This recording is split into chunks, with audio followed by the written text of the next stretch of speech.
Hi, I'm Marie P. Anderson, and today we're here to talk about trauma and how it affects people and the importance of recovery.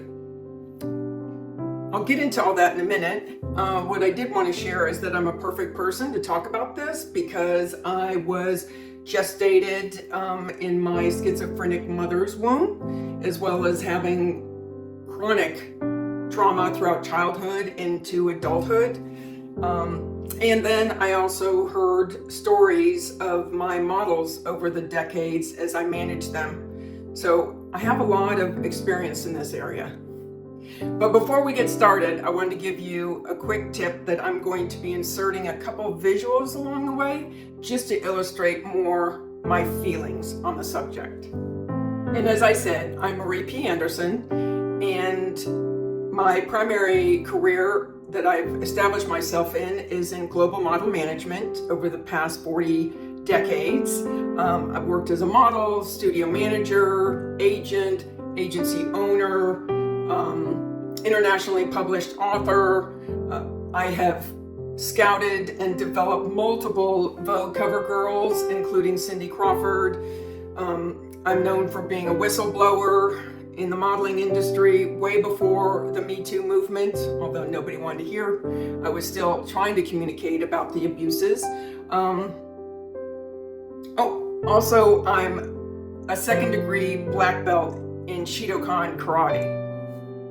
And having a schizophrenic mother, although she was fully functional, it was an incredibly unstable environment to grow up in, compounded with the chronic trauma I was experiencing. That really shaped my central nervous system, or I should say, shook my central nervous system. I never felt safe, and a sense of safety is absolutely critical for all of our mental health. And this is what created me or developed me into being a really passionate advocate for my models, additional creatives, or anybody else that would listen, quite frankly.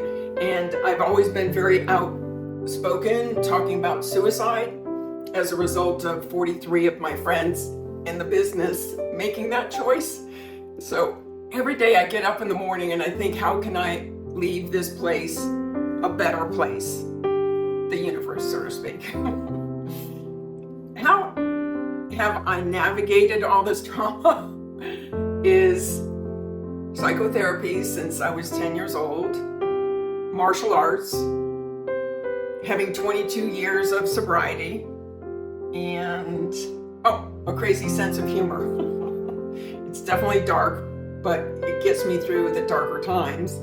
And I tell you, training as a martial artist gave me such a sense, emotional and physical, a sense of, I don't know if it's comfort, but definitely safety, and gave me a sense of empowerment, so I didn't feel so much like a victim and feeling more like a warrior. Yeah, that's how I feel, especially around thinking martial arts world. That has been a key to my sanity. And no matter how much I train, though, trauma lives in our nervous system. And for me, regardless of how much recovery I've had, I'm still like hypervigilant. I'm startled very easily. I'm constantly scanning for danger. That's also part of my martial arts training. They say head on a swivel, head on a swivel. But yeah, it feels like an electrical shock through my body. And then when I get triggered to go back to that event, like Groundhog Day, the movie, it's like an electrical shock again and again and again and again. And I tell you what, it's not easy, but I'm doing it. I've got a long way to go, but I've come a really far way. And there are generally 5 responses to trauma. We fight, we flee, we freeze, we fawn, or we faint. And we never know how our body, our conscious, our subconscious, our psyche, we never know what is going to happen to us in every situation. It's always uncharted territory.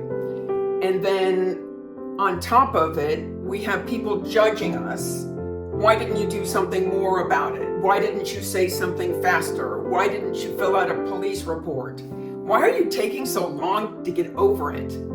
I mean, it was just S.A., Marie. Like, that's no big deal. It is a big deal. And so much of the side effects, or so many of the side effects, can be anxiety, persistent fear, anger, shame, sadness, addictions to drugs, alcohol, cigarettes, gambling, sugar, on and on and on. It's just a gift that never stops giving, truth be told. And what do we survivors need? We need to be believed. We need to be listened to. We need compassion. We need patience. We ourselves need to learn about our own trauma. Like, we are responsible for being proactive and taking care of ourselves and setting boundaries and enforcing those boundaries, which is not easy in the modeling business, let me tell you. It's a very complicated, powerful experience, let me tell you that. However, recovery is feasible, and when we become a source of healing for ourselves, it has the ripple effect in healing others. So spread the word. Hope is available, but we do have to work towards it. That's it. Thank you so much for your time. I really do appreciate it. Best of luck on this endeavor. I'm here if you need me. Cheers.